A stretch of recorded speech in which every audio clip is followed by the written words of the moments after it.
खत्म हुआ करुण के 9 साल का इंतजार। ओवल में करुण लिख दो सबसे बड़ा इतिहास।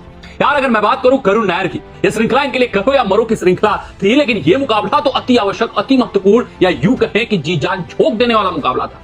क्योंकि यहां पर अगर इनका बल्ला नहीं चलता, यहां पर अगर जो पिछले 3 मुकाबले में प्रदर्शन आया उसको दोहराया जाता, तो फिर करुण नायर का करियर समाप्त था। एक और अंतरराष्ट्रीय स्तर पर आप रिटायरमेंट देख रहे होते इस श्रृंखला के बाद। नायर पिछले टेस्ट मुकाबले में जब ड्रॉप हुए थे तो बालकनी में रो रहे थे, और इस मुकाबले में एक बार फिर उन्हें जिंदगी ने मौका दिया है। लेकिन भाई साहब इस बार नायर नहीं चुके हैं। इस बार 9 सालों का इंतजार, 9 सालों का सूखा नायर ने खत्म कर दिया है। लेकिन ये देखिए विडंबना कि जब बल्लेबाजों वाली पिच थी, जब भाई साहब आसान थे कंडीशन बल्लेबाजी करने के लिए, तो नायर स्टार्ट पाते थे, नायर अच्छे दिखते थे, नायर चौके मारते थे, नायर बल्ले गेंदबाजों के ऊपर हावी होते थे, लेकिन अपने स्टार्ट को फेंक देते थे। और नायर किसी न किसी तरीके से भाई साहब जो बड़ी पारी आने को होती थी वो छोटी पारी में कन्वर्ट करके अपने आप को मायूस करके, क्रिकेट प्रशंसकों को मायूस करके, भारतीय टीम मैनेजमेंट को मायूस करके पवेलियन चल देते थे। लेकिन आज का दिन, जहां पर अभी तक 21 दिन जो इस श्रृंखला में मुकाबले हुए हैं, सबसे ज्यादा स्विंग प्राप्त हो रहा था, सबसे ज्यादा सीम मूवमेंट था, वहां नायर टिकते हैं, वहां नायर डटते हैं। ये करो या मरो की लड़ाई थी, ये जी जान ठोकने की लड़ाई थी, और नायर यहां पर अर्धशतक ठोककर अभिनवाद।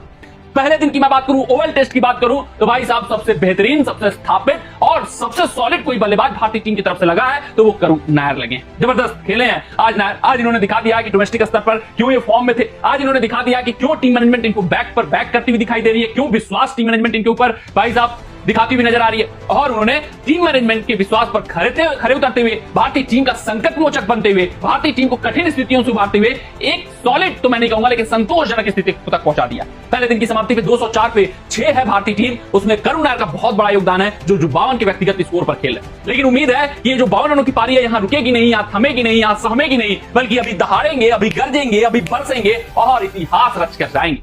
अगर मैं बात करूं साल 2016 की, यही इंग्लिश टीम थी जहां नायर चेन्नई में 13 शतक ठोकते हैं तो लगता है एक बहुत बड़ा उदयवान खिलाड़ी भारत को मिल चुका है, एक सुपरस्टार भारत को मिल चुका है। लेकिन उसके बाद नायर का बद से बदतर स्थिति हो जाता है। उस 13 शतक के बाद 9 साल हो गए थे, नायर के बल्ले से एक भी अर्धशतक नहीं आता। यानी 303 की पारी उनकी हाईएस्ट पारी थी, उसके बाद उनके बल्ले से अंतरराष्ट्रीय स्तर पर एक भी अर्धशतक नहीं था। ये अपने आप में एक विडंबना थी। यही तो नायर चूक कर रहे थे, स्टार्ट को थ्रो कर रहे थे, चाहे 300 के बाद जो मौके मिले हों उस श्रृंखला में, वहां पर वो कुछ खास नहीं कर पाए। जिसके बाद ड्रॉप हुए तो फिर डोमेस्टिक स्तर पर प्रदर्शन देकर कमबैक कराया इस श्रृंखला में। तो 3 टेस्ट मुकाबले से पहले खेले, किसी में 40 का भी स्कोर पाया, किसी में 30 के प्लस भी बनाया, किसी में 20 प्लस बनाया, लेकिन हर में एक सॉलिड दिखे मुकाबले में, मगर स्टार्ट को थ्रो करते हुए दिखे।